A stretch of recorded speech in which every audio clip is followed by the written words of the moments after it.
Welcome to Pindar Poetry. We hope you learned something new.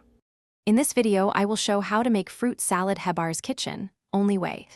Chop mixed fruits into uniform bite-sized pieces, toss gently, and chill for 30 minutes to let flavors meld. For citrus fruits, remove seeds and membranes to avoid bitterness. Add a light honey-lime dressing and fold carefully to coat without bruising. Serve cold in a large bowl and garnish with mint for freshness and color. Gather sweet ripe bananas, apples, oranges, grapes, mango, and pomegranate seeds for bright flavor and texture today.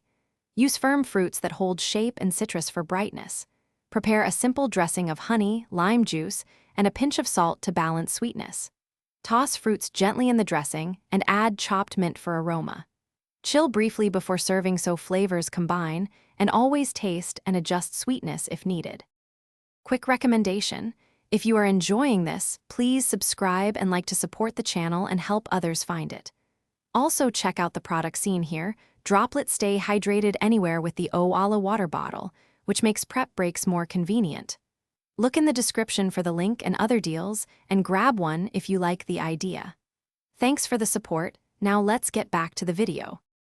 Try variations like coconut yogurt dressing, a sprinkle of chopped masala, or chopped nuts for crunch. For a kid-friendly version, drizzle yogurt and colorful fruit layers into cups for parfait-style servings. If transporting, keep dressing separate and toss just before serving to avoid sogginess. Use seasonal fruits to highlight natural sweetness and experiment with ratios to suit your taste. Enjoy the bright flavors and simple preparation with family and friends. Thanks for watching. Consider subscribing if we helped you.